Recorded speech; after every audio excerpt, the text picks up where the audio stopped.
Visiting now with the head coach of the two-time Great American Conference champion volleyball Bison team. I'm Todd Miller. Anna Howle is with us. Coach, congratulations. A remarkable season, 18-0, and you did it with about all type of adversity that you could possibly imagine. Thanks. We were really proud of our team and all the effort that they put in and how much they bound together as a team and really fought in their teamwork. And our group of leaders was just amazing, and it was a great year. This was a terrific opportunity for this program to finally, if I could use the term, get a seat at the table regionally and nationally, get some respect. Other conferences maybe didn't take the spring as seriously as the Great American Conference did, and you guys really took advantage of that opportunity.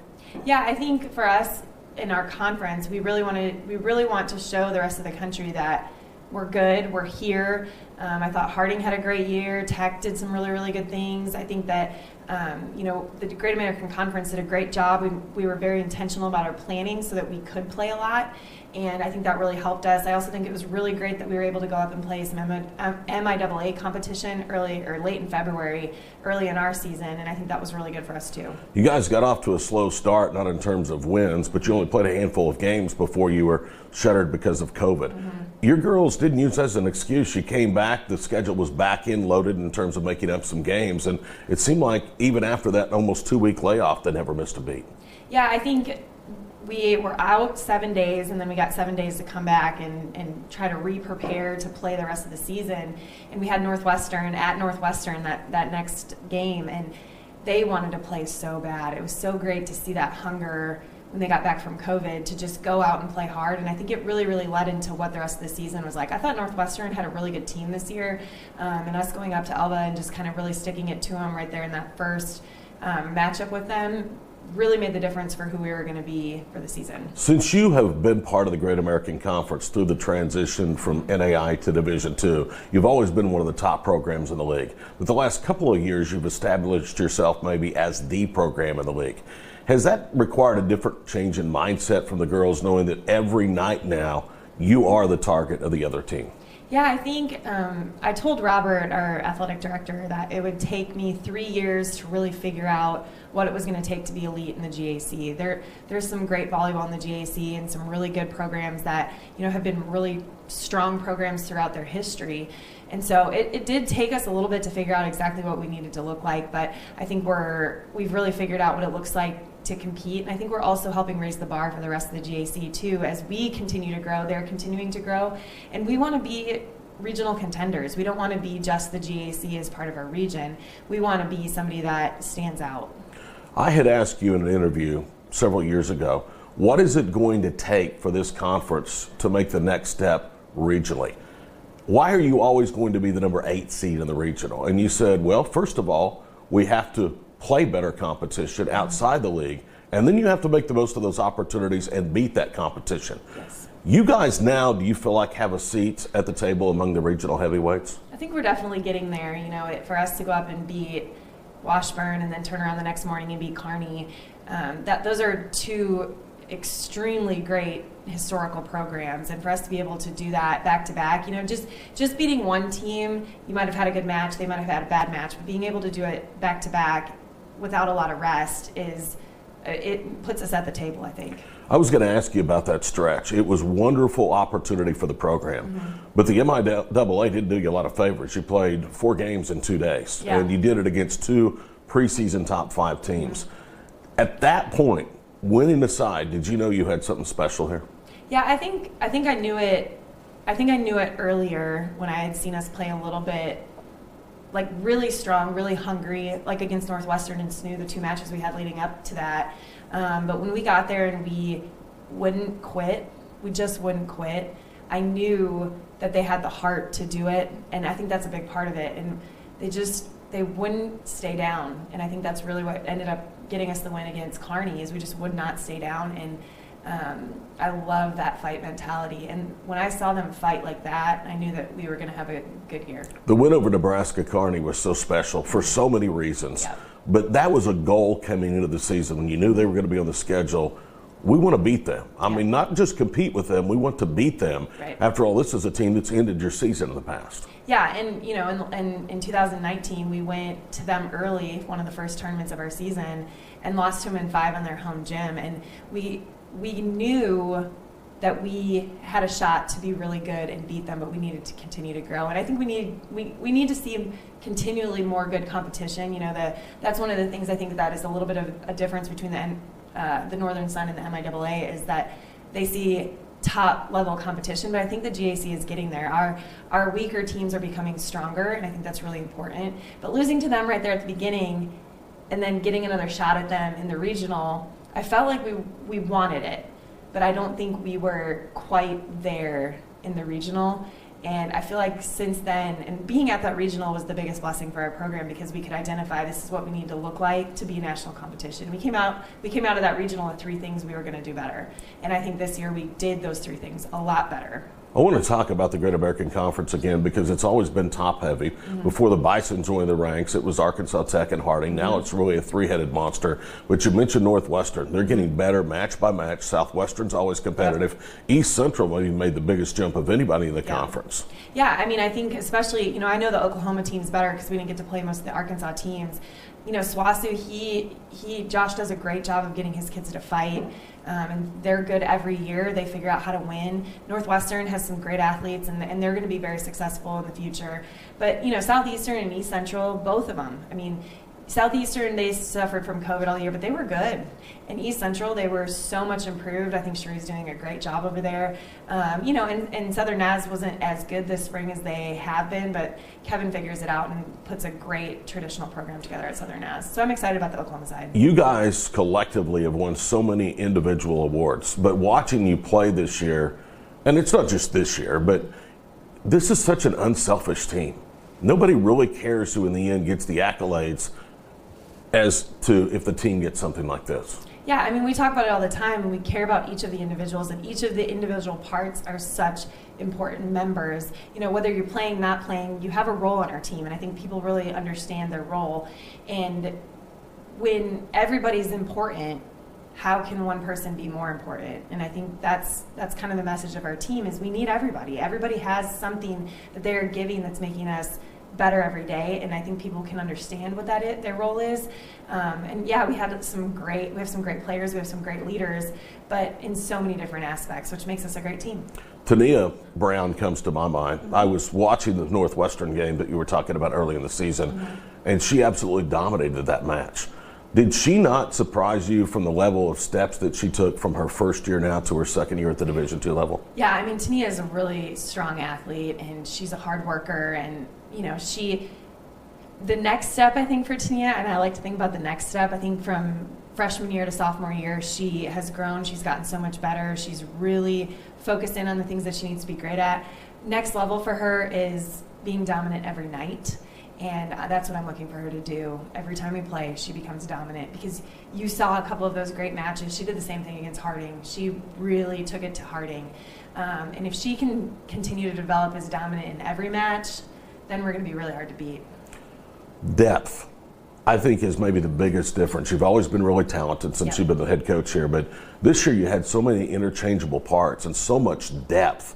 That's very important to be able to compete on a national level, isn't it? Yeah, I think so. I think that's one of the things that I made the comment in, I guess it was in the fall, when I said this is the best volleyball our gym has ever seen, because both our A side and our B side are like playing top competition. I mean, we have good setters on both sides, our outsides on both sides, and then our middles, we played 4 middles in most of our matches, 3 or 4 middles, and just kind of changed them out. So if they felt any fatigue, or if the other team figured them out, we just switched somebody else in. And they all have the things that they need to work on, but when you can interchange them and them believe in themselves enough to know that they're that important, which is, to us, they were. Being able to interchange our middles was huge for us this year.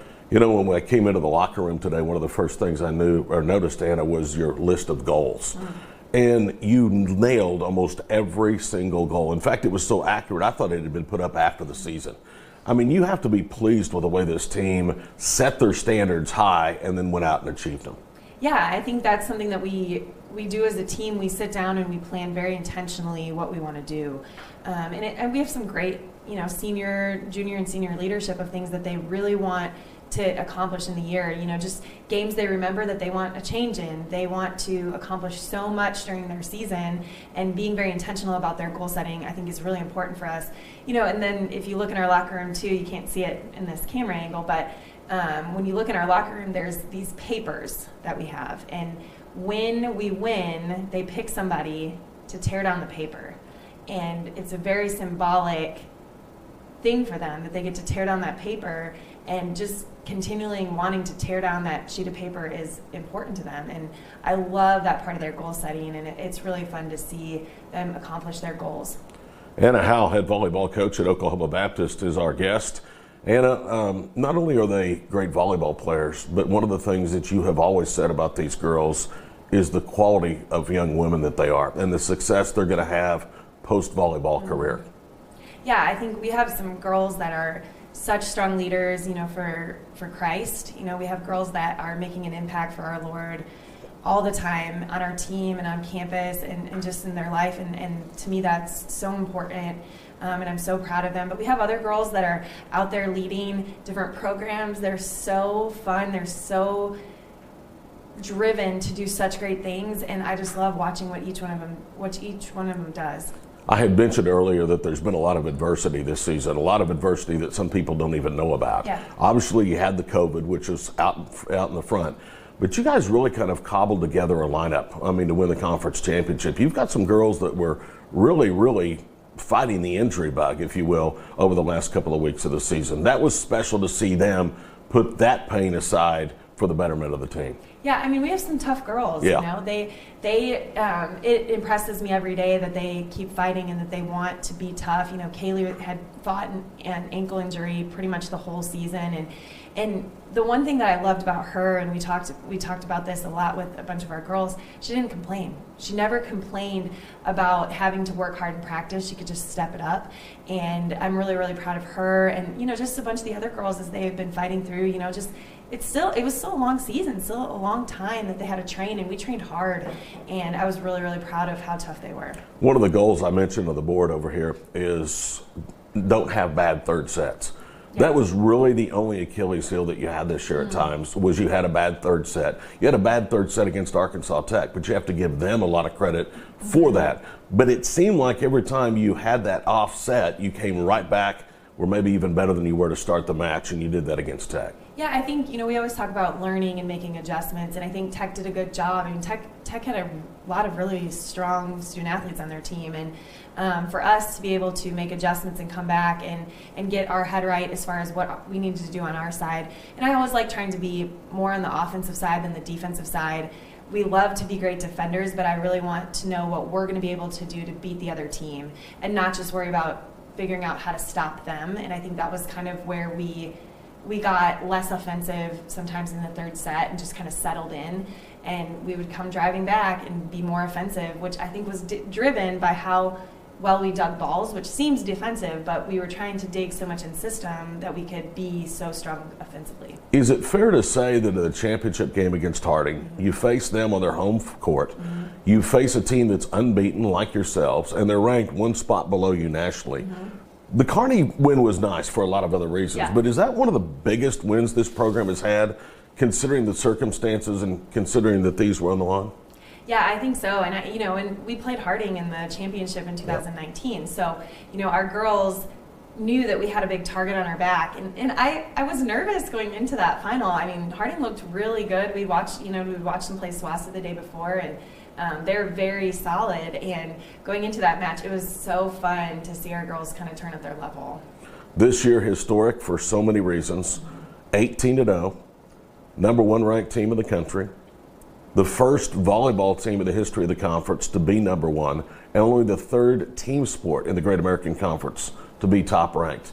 How special is that? It's really special. We're so proud. We want to represent our conference and our school and our team as best as we can, and being able to put that out there nationally is just really exciting. It's fun, and I think we work to deserve it this year. And I'm really excited that we have put our seat at the table. We have a seat at the table now. We are able to compete and get that opportunity to have the respect and earn the respect for the GAC, and that's something that we really want. In the postseason, there was talk you were going to go play in a tournament up in Kearney.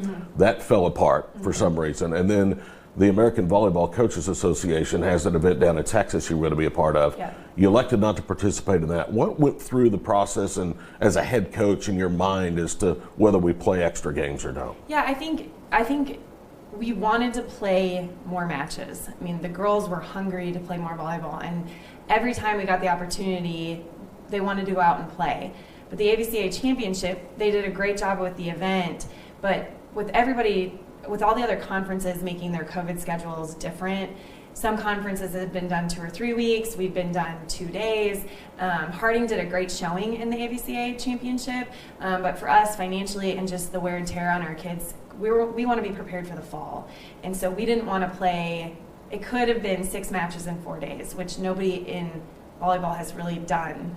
And it was on sport court, on concrete, in the convention center. And we also really want to be great students, and missing that much class was a real worry for a lot of our student athletes. And so we just decided not to play. Financially, it was going to be very expensive for us, and I was not willing to take the risk for next fall for our girls to get injured. Well, that was my next point, is that this year is a lot different than past years. Right. If you lose somebody at the end of the year in a regular fall season, you have almost a full calendar year. That's not the case. I mean, this team's going to be back on the court playing a fall schedule before you can blink your eyes 3 times. Yeah, that's exactly right. And, and with some of our upperclassmen, like MIAA is a nursing student. She had clinicals, so, we weren't going to be missing out on her, but we want her to be able to finish strong in her nursing situation, and all of the girls in their degrees, we want them to do really well, and I think that played into a lot of it. And I had a nice long conversation with our athletic director, and he was really right in saying, why would you risk it for next fall, when you don't need to? And we didn't need to. We wanted to play that level of competition. We wanted to go in and show what we can do against some really good teams, but it also wasn't a true national championship. We weren't going to see teams from all over the country like we had hoped, and we really would have wanted to go to Kearney. Just being able to play 2 or 3 matches, 4 matches, whatever it was, against some of our in-region people. I think that would have been really important for us. But we weren't going to see anybody in our region either in Dallas, and so I think we made a really good choice. Okay, I know you well enough I think I can make this statement. I know when you go out and sell Oklahoma Baptist volleyball to student athletes, you're proud of the success. You're proud of the wins and the losses and the hardware. But it's easy for you to sell this program because you believe in what Oklahoma Baptist stands for. Yeah, I definitely do. I am so blessed to be here and get to live out my faith every day. I have players on this team that I get to meet with weekly, that we get to talk about our faith and loving the Lord, and how we want to reach more population, more people on our team, people that we care about, people that we love. And what OBU stands for is so important to me. And it changes my life every day to be a Christ follower. And I want to get that word out to as many people as I can. And I get to be a big part of a lot of different athletes' lives, volleyball players, but also a lot of our other athletes too, in my other role as SWA. And I think, I just feel so blessed every single day to be at OBU. Yeah, I was going to ask you, it's almost like being a volleyball coach is a very small part of what you do here. But my last question for you is, and you touched on this a moment ago, about the cohesiveness, the conversations that you have amongst yourself and with this team. There's a ball over there signed by every member of this team that addresses their thoughts on racism. That's just one example of how you try to develop young people away from the playing court. Yeah, we have, and it goes back to the leaders that we have on our team too, like there are different girls that have different viewpoints and different feelings, and we need to be able to come together as a team and appreciate and love each other, and that's something that's been very important with our team. We're a very diverse team, and we're really proud of that, because our diversity makes us who we are, and I think it makes us a better team every day because we're learning and understanding and loving each other for where we're at, and I think that just makes us so special. There you have it. There's the reason why Oklahoma Baptist volleyball is exactly what it is. The head coach, Anna Howle. Coach, congratulations. Great season. Always good to see you. Thank you. You too.